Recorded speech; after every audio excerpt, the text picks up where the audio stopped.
been preaching a gospel that is focused on man.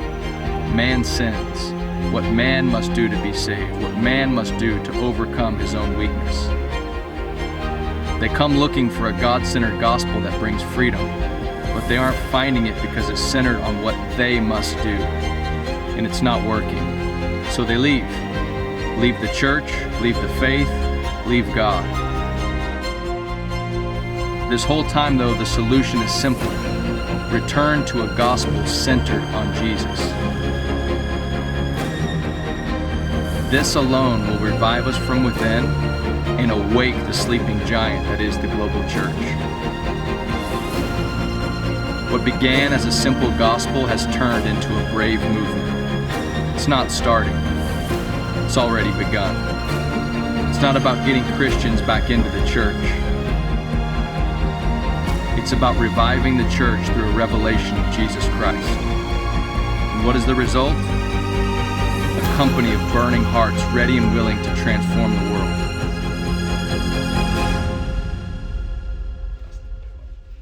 Hey guys, it's Peter. Welcome to our YouTube channel. Hey, I just wanted to welcome you. For those of you who don't know, we're going to try to put content that will help you grow up and mature in the Lord. And so a couple of things. Come check out our channel, watch some of the previous videos. We have a ton of interviews with people that we've done life with, a ton of teachings that I think will help you in your faith. But I also want to mention, we really want to speak to the pain and the questions. We know so many people, so many Christians trying to grow up out of sin habits, sin patterns, trying to overcome things, and they just feel stuck. And so if that's you and you've got specific things that you want to ask, go ahead and just email us or comment on one of our videos. If we get enough of the same kind of thing, we'll actually just make a video for you guys and try to speak to that, because we know there's so much spiritual hunger, and that YouTube and these different channels are a wonderful way for us to speak to our global audience. And so we're so glad that you're here.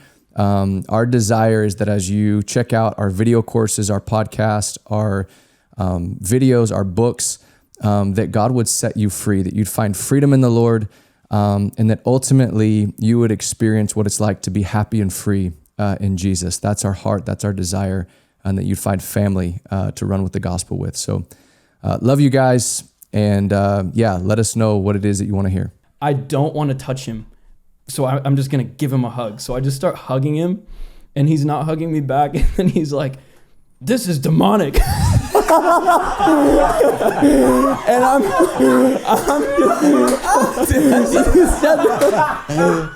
Welcome to the Braveheart podcast. Hey, before we start off, I just want to thank our only sponsor to date, Blue Bottle Coffee out of New York. Super grateful for you guys. No one drinks more coffee than we do at Braveheart.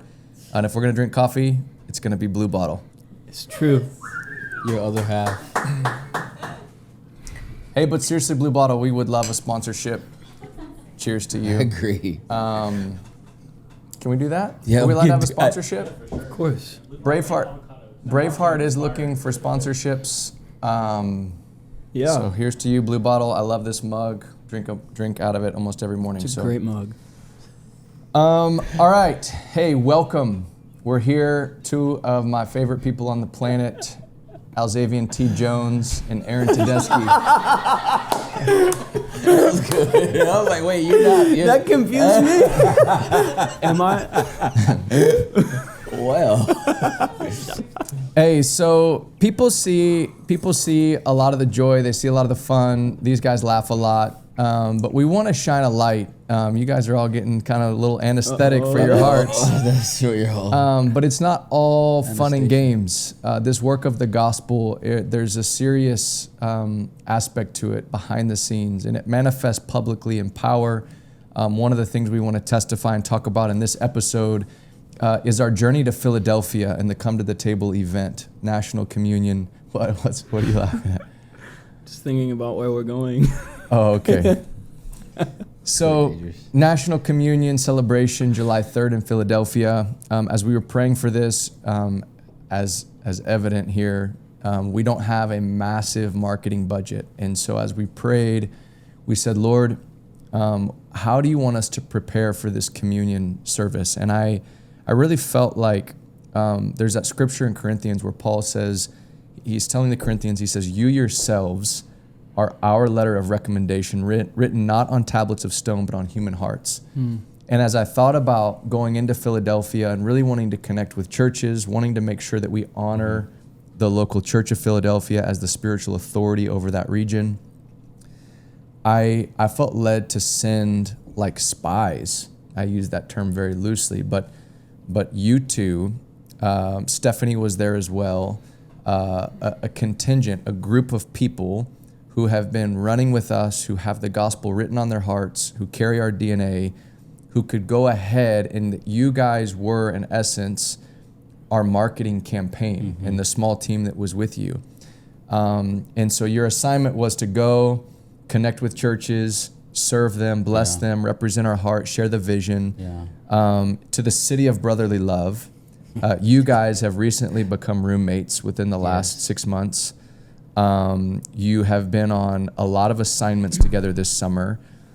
I want y'all to talk about the dynamic of the challenges you faced in cultivating brotherly love, because we represent this gospel message that is the billboard for loving one another, regardless of race, regardless of background, regardless that our connection is the faith of the gospel.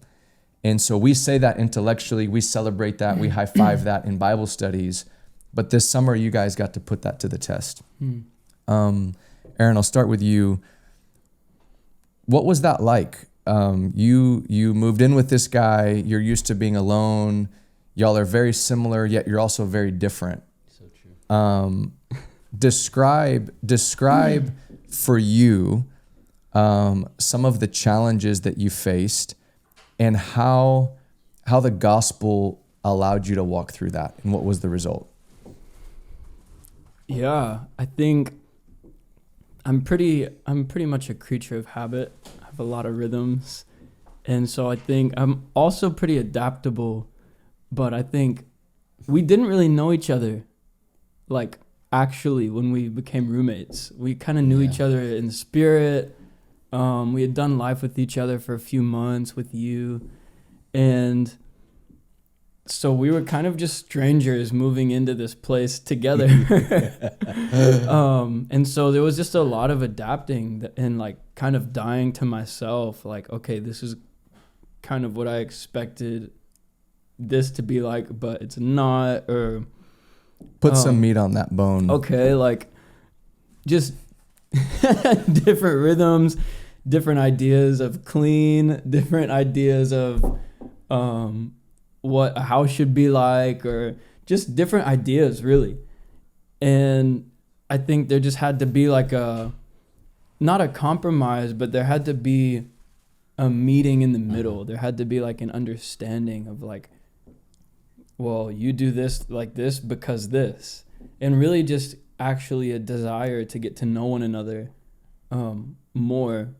And I think that helped with like growing in love for one another, was as we grew in understanding of one another, beyond just like, we could have remained selfish and like, I think it should be done this way, but then I can never know Alzavian and why he does something the way he does, which has impacted my life, and like getting to know him and the way he does things has impacted the way I do things and has changed the way I do things. Because some ways are better and some ways are more free. And there are some places in my life I couldn't see that I was bound by a law that I put over myself until he was doing something in freedom. I'm like, oh, that is a better way than what I'm doing. So that was a couple ways just in being roommates together. So when it comes to Philly, though, here you are on this really big assignment, right? I mean, it wasn't like we're going to hold a national communion service. We understood how audacious that sounded and how kind of wild that was. And that you guys, Steph, and some of the small team that gathered, y'all were it. Y'all were our marketing plan. I say marketing. That was God's divine strategy in preparing the ground.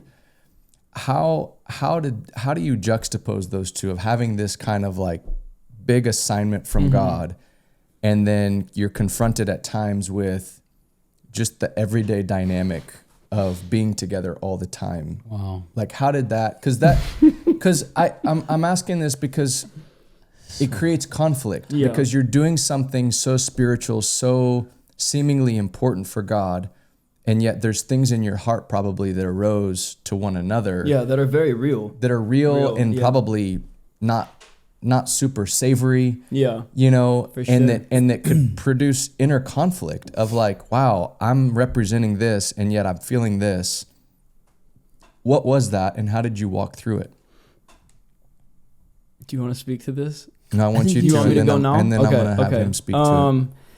I think there were things that I was unaware of in my own heart that I needed a brother to be aware of them. I didn't grow up with a brother in like the natural.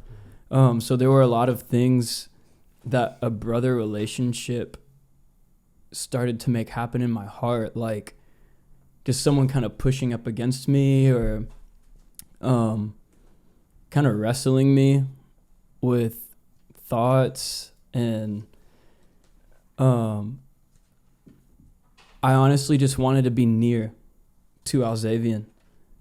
And there were times where I felt like I couldn't be near, and I wasn't sure why.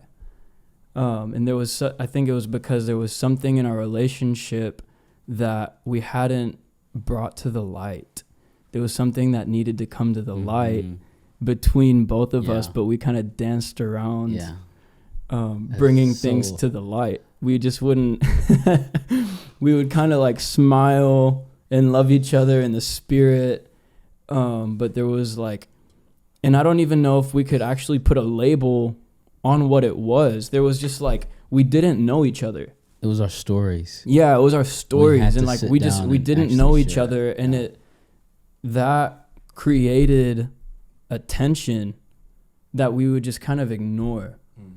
And we would go throughout the day, do our normal things, and just kind of smile in the spirit. But then like there's also this internal thing like, oh, he's just like annoying me, or like, why is he doing that, or why is he not doing that? And we just honestly did not know each other in like real bodily, like, but we knew each other in the spirit deeply. And so we there could was a connect tension. in that Yeah, we place. could connect in the spirit and love each other according to the spirit. But so there was just a real tension that we didn't really, we couldn't address it until it came to the light that we didn't know each other, and there was that we were annoyed with one another, really. I'm gonna let you speak to this. That's so good. Yeah. But you're acknowledging something. You were unified in the spirit, yet you were disconnected in heart, in the natural. And that disconnection sounds like you keep alluding each other's story, where you come from. You started off by saying, I didn't know him, which that's probably not how you started. You probably weren't frustrated going, well, I don't know him, that's why I'm frustrated. Yeah. You're probably just frustrated, and then God helped you, fathered you, and realized, hey, the reason I'm frustrated is because I don't know him. And so you're acknowledging a sense of like, you're coming low, you're coming humbly, and you guys have walked through this. But this conversation, I think, is so important, and I think prophetic, and in a prophetic message from our gathering in Philadelphia, the city of brotherly love. You guys go there and you get tested with brotherly love. And for those of you who don't know, 1 Peter 1:22, having purified your souls by your obedience to the truth, for a sincere brotherly love one another earnestly from a pure heart. So what was happening was you were unified in external assignment of, hey, we got to do something for Braveheart. We got to prepare for this national communion. You guys were lockstep. It was the pure heart that was being exposed towards one another. Yeah. And I want you to share, but I want to highlight this. I want to like emphasize this, okay? Because There's a lot of people who they're comfortable doing things in the spirit, and yet they don't actually carry brotherly love towards one another. And this is something that we're not professionals at. Like we are learning how to do this, but I think we're exploring this. And it's not just brothers, it's brothers and sisters, brotherly love, sisterly love. So this is something we're aspiring to. And I believe this is a message for the body of Christ that we need to practice brotherly love. Yeah, for one, I want to say to that there was someone that we were walking close enough with to have that kind of a wrestle. I don't know that a lot of people in the body of Christ are walking close enough with people. Yeah, if you just see them on Sunday. I think I'm so thankful that there's someone that I have been walking close enough with to have that kind of a wrestle, that tension with, because in the past there wasn't. Mm-hmm. So good. So what was that like from your perspective this summer in Philadelphia, city of brotherly love? Here you're with your brother on assignment. I totally got encountered by God. Walk us through it from the beginning to the end. Don't give us the dessert before the mess that was made in the kitchen, so that people understand. Sure. There was a lot of cooking in the kitchen. Yeah, there's a lot of cooking in the kitchen. It's messy, and people need to understand that, because they see you worshiping on stage and you're singing "There's a Freedom Over America" and you're all happy and joyful. You're freaking wrecking shop with all the bubbas around town. Guys coming up to me saying, "This man changed my life in 2 weeks." Yeah. They're like, "Alzavian Jones changed my life." And they're seeing all this stuff, and there's all this fruit, and yet I know the battle you guys were fighting internally that we don't talk about, and that most people don't even want to. They don't even want to be close enough, because they don't even want to fight that battle. We made it, and it's worth celebrating. It's true. And there's a joy. There's a joy on the other side of it. But this is so important, guys, because most people don't want to live close enough, walk close enough. They'd rather just do ministry together. We could have gone and done Philly and done ministry together, and let's not talk about this. And we could have, on the external, everything would have looked the same. Yeah. But part of the beauty and the victory of Philadelphia was what took place internally. The love that our team had for one another on that day. The genuine joy and fellowship that we had in doing that event together. Yeah. It wasn't like we were just a bunch of people doing something. That was the best part of the day. Was who we were doing it with. Yeah. And it's multiplied since that day. This. So from your perspective, share how that went. So, and then we're going to, of course, folks. We heard the story of how we lived together, and this is I'll just go there. That day, the week we were there, literally for 2 weeks, we were in this place, and we were meeting up with pastors. And I did have a conviction of this is brotherly love. I should be loving. I should be loving. I should be loving. I should be loving Aaron. I knew what I should. But you weren't? I guess it was just this thing in me that was trying to, this is what the Lord, I was asking God, Lord, give me love to love Aaron. But what were you were frustrated with him? I was frustrated. Yeah, there was a lot of frustration. Why? Things he was doing, saying? Yeah, the things he would say or do. And I'd be like, well, man, bro, let's, just certain decisions he would make, and he didn't make it with me. And it was just having to do with normal day-to-day life day-to-day stuff. Life. When we're going to leave. Yeah, and then when we're going to leave, or if I'm going to go run, or it was just little things that would just irk me. And I'd be like, oh. And then we'll get into an argument before we meet with a pastor. And I'm like, I don't want to do this. I'm about to call Peter. I called Peter. Peter's like, bro, you need to push in. You need to keep going. And I'm like, And then you get up, we're in the museum, and we're like, oh, that's nice. We're like, gritting our teeth. It was so awkward. But it was so the Lord.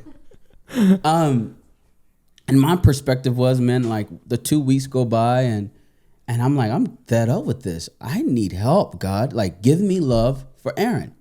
Give me love.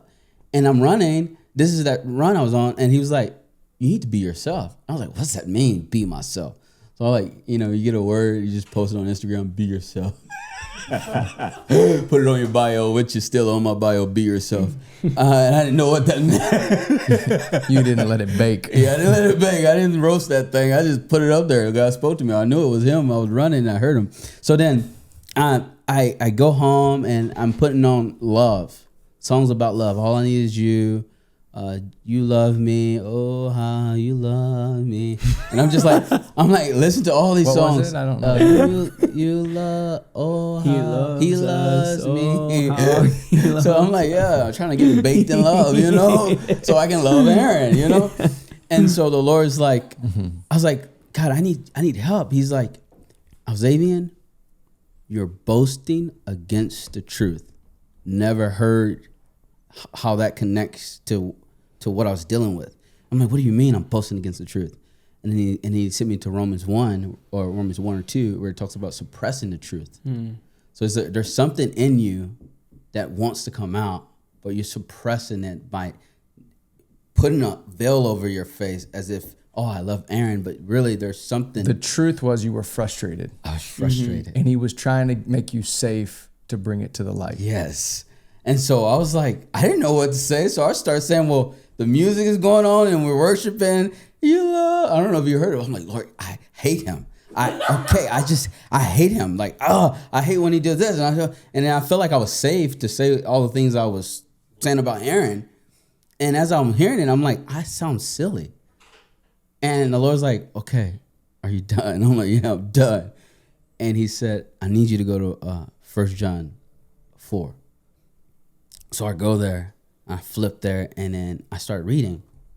And for help, because I, got to go there really fast. Let's see. Here it is right here. This is the winning part. And so I'm reading this thing, and he tells me to read it. I read all of chapter 4. And then he says, read 7 again. I read it again. It says, beloved, let us love one another, for love is from God. And whoever loves has been born of God and knows God. Anyone who does not love does not know God, because God is love. So he's like, you see it? And I'm like, no, I don't see it. He said, read it again. So I read it again, and I saw what God was saying. He was like, he asked me 3 questions. One was like, who am I? I said, you're love. And he says, okay, who are you born of? I said, you. So what have you born of? And I said, God. Who am I? Love. He said, who are you born of? I'm born of love. He says, so he addressed it, what I was feeling towards Aaron, as it was not actually in me. And then I said, so I'm like, okay, well, Lord, what do I do with that? And he says, read it again. And it says, beloved, let us love one another. He says, you need to let what's in you out. And I was like, okay, what did I do? So after that, the Lord gave me the Corinthians, where it talks about what love is. So I started naming. Alzavian is patient. Alzavian is kind.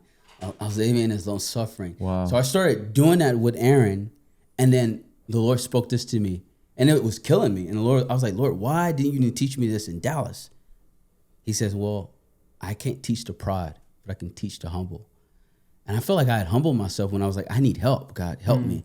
And then after that, the Lord spoke to me this. And I asked him, I was like, why I feel like I'm dying? He said, you're dying to pride. You're dying to trying to be right. Like, I didn't want God to tell me that. But he rebuked me. I needed that.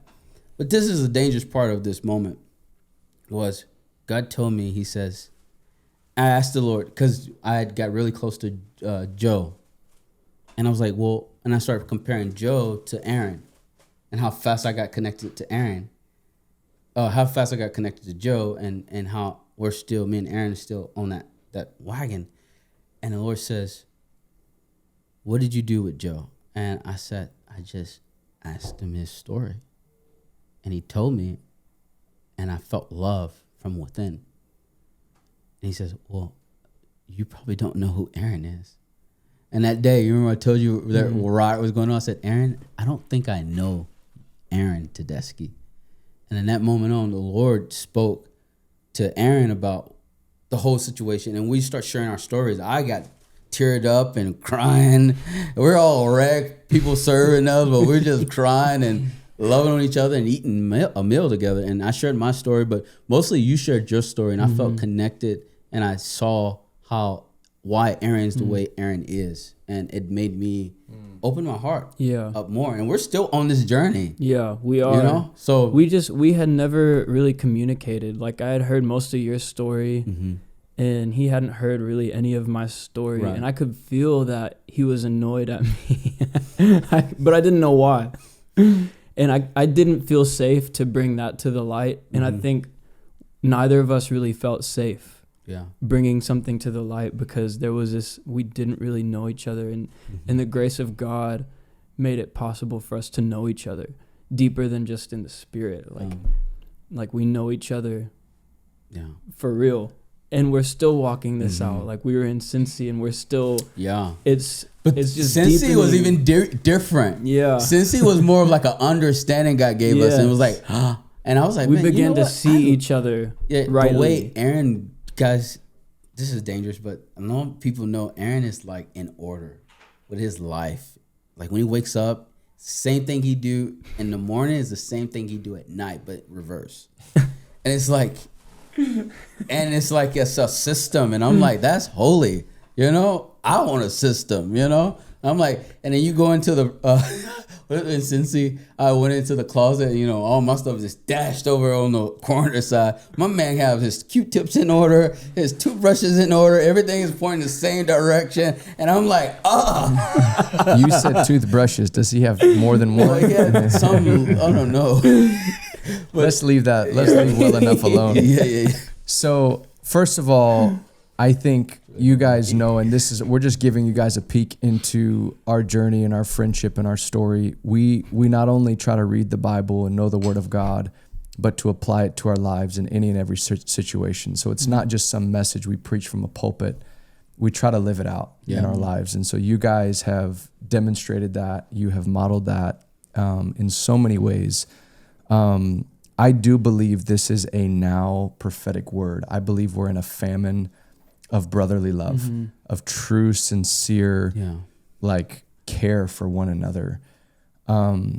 Speak to the people that are watching, listening, and right now they're right there. They're either on staff with someone at church, they go to church with people, they're on they have the same vision statement, and yet in their hearts they're not connected, they're withdrawn. I want each of you just to exhort, encourage, pray for these people, and help them lean into this and to find freedom, to find connection. Why risk it? Because it feels risky. It feels dangerous.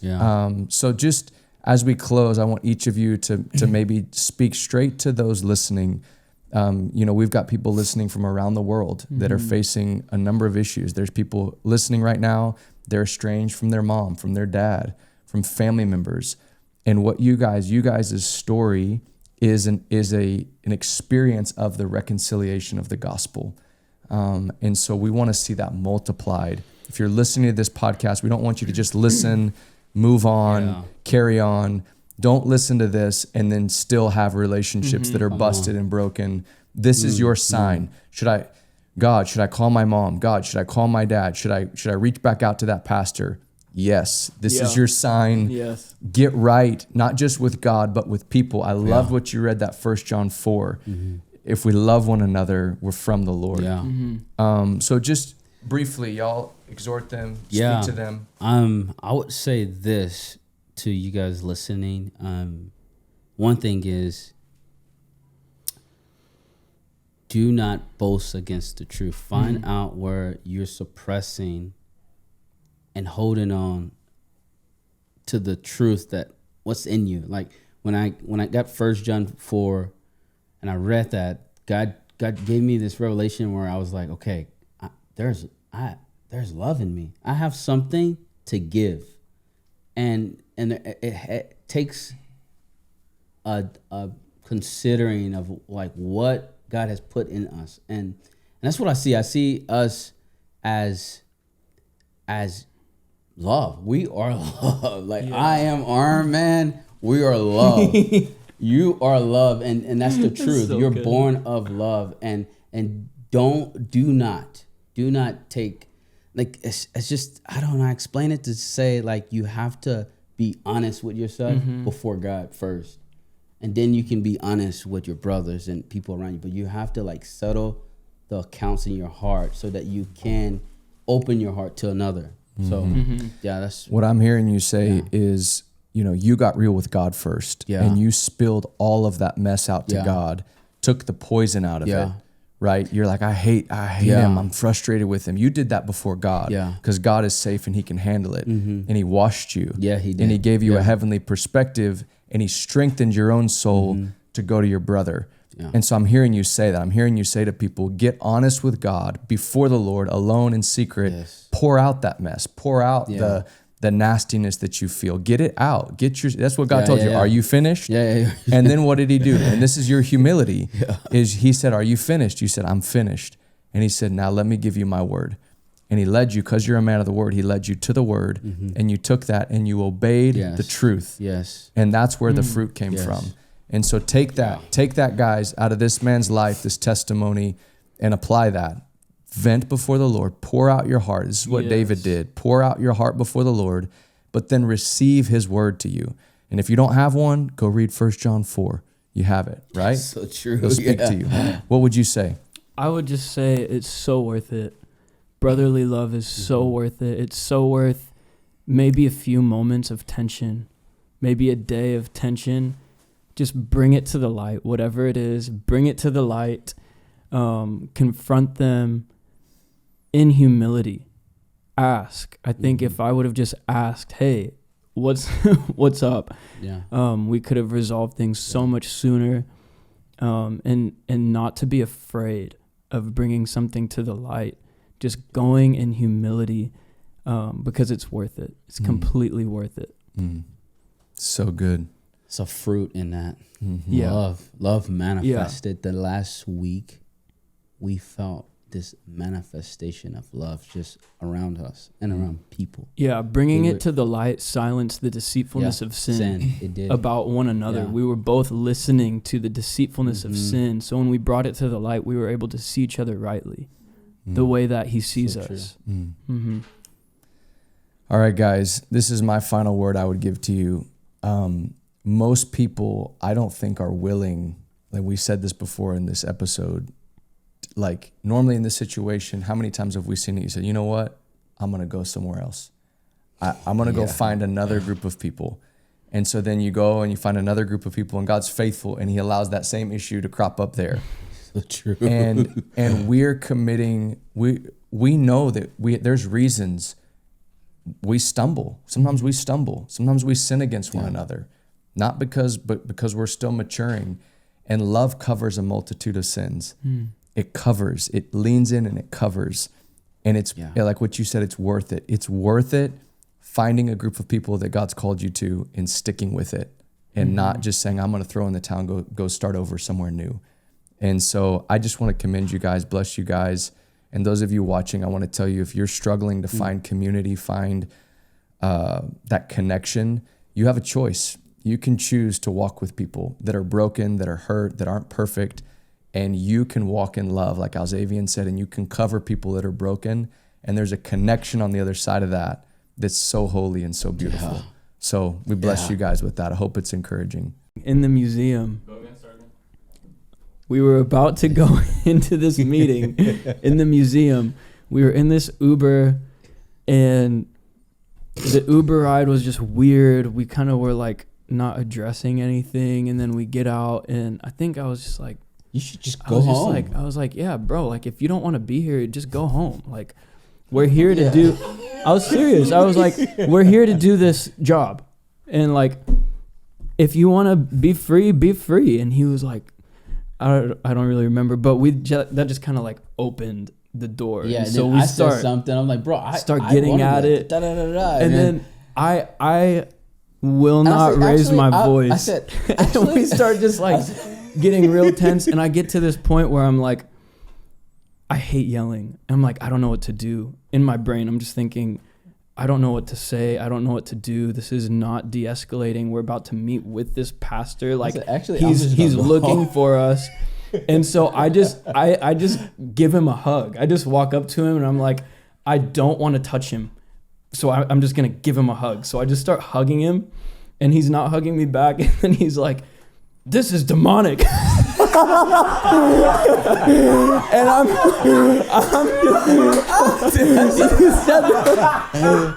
And I'm just like hugging him and I'm like, I don't know what else to do. I'm like, I don't feel like this is demonic. Maybe it is.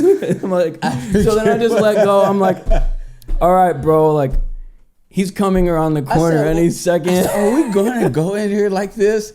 I said no. And then I was like, Peter, I need to talk to you. He's like, give me a second. We're in there and I'm like, I don't want to look at none of this stuff. I'm like, it was a Bible museum. I was like, John G. Lake's handwriting is right there. I'm like, that's so cool, but I'm so mad. And Peter is like, press in. You need to keep on going. The enemy wants you to retreat back, keep going. I said, okay. I go in there and I'm like, wow, that's so real. Yeah, it was crazy. And the guy was like, where did Alzavian go? And like, I'm just trying to play it cool. I'm like, I don't know. I'm like, I know he's on the phone with Peter right now. oh It was man, so funny. So good though. Yeah. I mean, we did that whole podcast just for that story to come out. It just keeps making me You need to laugh. start the whole podcast with that story. It was You do. That's the start of the podcast right there. This is demonic. I hugged him and he said, this is demonic. It was so. That's the opening Because line I of was the literally podcast. like, maybe this is demonic. I'm like, I don't know what else to do right now. But see, what I love about that in those moments is y'all did not quit. Yeah. You didn't throw in the towel. yeah. It doesn't didn't. matter. We The didn't. devil, if that's that Misty Edwards song, you can cue it up on the thing. If you don't quit, you win. Woo. If you don't quit, you win. You ready? I know I am ready. That's Hey, so man, powerful, guys. we Way to did go. Jesus, thank you. Great episode.